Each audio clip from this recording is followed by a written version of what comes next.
Ever feel like you're stuck on a learning plateau while others seem to sprint ahead?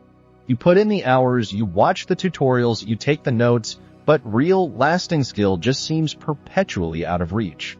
The problem isn't a lack of intelligence or effort. It's the deeply ingrained, fundamentally inefficient system we were taught to use. For decades, traditional education focused on passive consumption, reading textbooks, listening to lectures, and rereading notes. This creates what cognitive scientists call the fluency illusion, where familiarity tricks your brain into thinking you've mastered the material. You feel prepared, but when faced with a real challenge, the knowledge collapses. But what if you could bypass this flawed system? What if there was a metaskill, a set of cognitive cheat codes that allows you to install complex abilities directly into your long-term memory, accelerating mastery 4 times faster than conventional methods? There is only one skill that unlocks every other domain of success, whether it's coding, creativity, or carpentry: the skill of learning itself. Today, we are breaking down 3 evidence-based principles that can dramatically compress your learning curve. This isn't about grinding harder, it's about aligning your effort with the proven mechanisms of brain function to build competence faster and more robustly. The first and most powerful filter for acquiring any new skill is the Pareto principle, universally known as the 80-20 rule. This is not merely a business concept. It is an observable pattern dictating that roughly 80% of your desired outcomes will come from just 20% of your total inputs. Your primary strategic goal in learning is to immediately identify and ruthlessly focus on that critical 20%. Most learners make the mistake of treating all information as equally important, spreading their effort thinly across the entire 100%. This leads to slow progress, burnout, and a deep knowledge of irrelevant details. The accelerated learner understands that initial mastery is achieved through focusing on the minimum viable skill set. Consider the example of software development. A full-stack developer needs to know dozens of languages, frameworks, and databases. The 80-20 approach dictates that you must first master the core data structures, algorithms, and fundamental logic of one language. This 20% forms the conceptual bedrock that allows you to quickly adapt to any future framework. Spending weeks perfecting obscure library functions before understanding the basic loop structures is a waste of effort. In the realm of physical fitness, the 80-20 rule means focusing on compound movements, squats, deadlifts, presses, which engage the most muscle groups and deliver the largest hormonal response, yielding 80% of the strength and physique results. Spending the same amount of time on minor isolation exercises is a low-leverage activity. The key to applying this principle is asking 2 simple, high-leverage questions at the start of any new venture. What are the absolute essentials required to perform this skill at a competent level? And if I could only focus on 3 things this week, which 3 would deliver the greatest return on effort? By concentrating only on the core levers, the foundational mechanics, and the high-frequency vocabulary of any domain, you achieve disproportionate results in a fraction of the time, leaving the non-essential 80% for later refinement. Now, the second principle is psychologically counterintuitive, but scientifically proven. To dramatically accelerate learning, you must systematically seek out failure. Our traditional educational system often penalizes mistakes, leading us to fear errors and play it safe. But neuroscience demonstrates that error correction is the essential mechanism through which the brain adapts, learns, and builds stronger connections. Failure is not the opposite of success. It is the raw, necessary data source for all improvement. If you attempt a new task and succeed perfectly on the first try, you have learned almost nothing about the boundaries of your ability or the structure of the problem. You only learn when your expectation doesn't match the reality. That moment of mismatch, the failure, forces conscious reflection. Think of the learning process as a 4-stage cycle. Stage 1 is the attempt, where you apply the skill. Stage 2 is the failure, where the outcome falls short. Stage 3 is reflection and analysis, a cold, objective look at what specifically went wrong. This analysis then directs Stage 4, targeted information gathering or corrective action. The speed of your overall mastery is directly proportional to how quickly you can complete this cycle of attempt, failure, analysis, and integration. The faster you fail, the faster you learn. For knowledge-based skills like studying for an exam or mastering historical facts, there is a powerful technique that fast-tracks this failure loop within minutes. It is known as active recall. Passive consumption, rereading notes or highlighting text, creates a shallow, temporary sense of recognition. Active recall, however, demands high-effort retrieval, which is where the real learning happens. Instead of passively reviewing a chapter on economic theory, you close the book and attempt to explain the core concepts aloud or write down everything you remember. You are actively forcing your brain to retrieve the information from scratch, simulating a test environment. You will inevitably stumble and hit gaps in your knowledge. These moments of struggle and failure are incredibly valuable. They expose the precise location of your knowledge boundary. You then return to your source material not to reread everything, but with a specific, targeted mission to fill those exact gaps.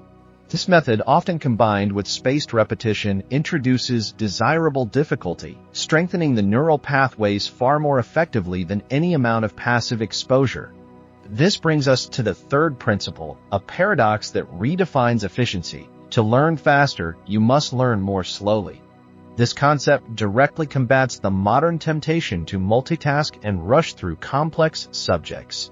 Your brain's capacity to absorb and consolidate new, difficult information is finite, much like a muscle that fatigues.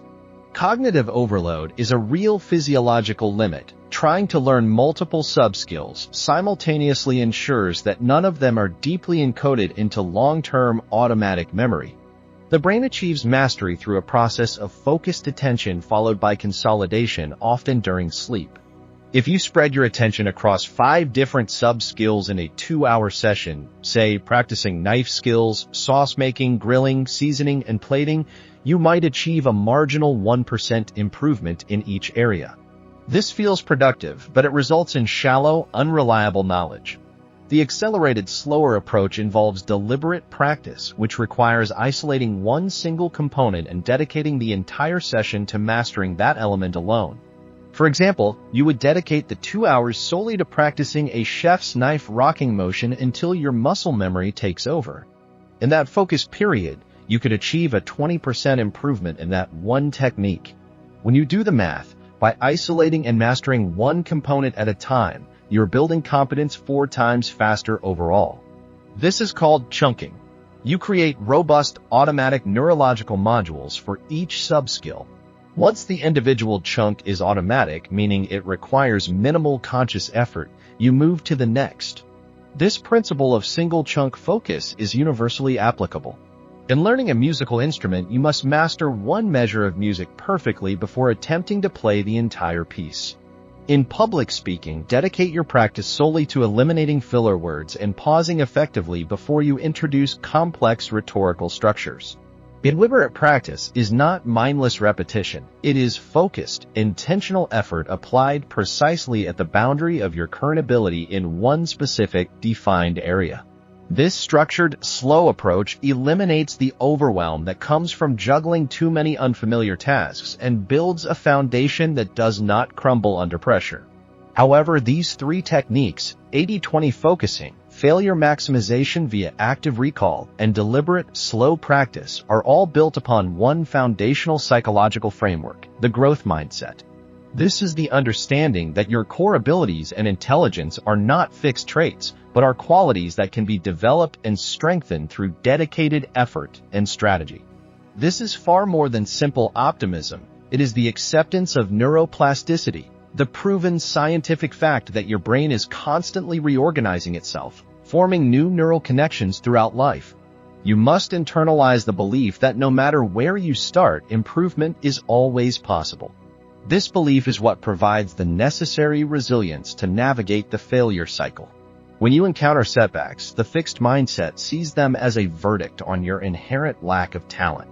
The growth mindset transforms those same setbacks into valuable, objective feedback. It provides the fuel for the necessary repetition and the drive to analyze what went wrong instead of giving up.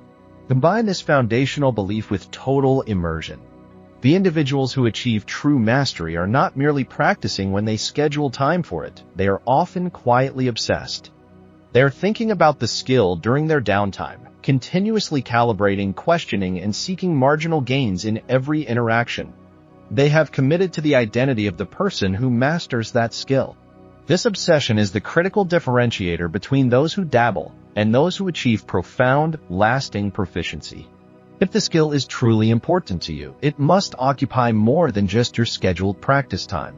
It must become the background hum of your conscious thought. So here is your actionable 3-part framework for accelerated learning. First, apply the 80-20 filter. Before you start, perform a strategic audit. Ask what are the vital few actions, concepts, or knowledge areas that will deliver the majority of the results. Dedicate 90% of your initial energy to mastering only this core 20%. Ignore the rest for now. Second, redefine your objective. Your goal is not to avoid errors. Your goal is to generate high-quality failure data as quickly as possible.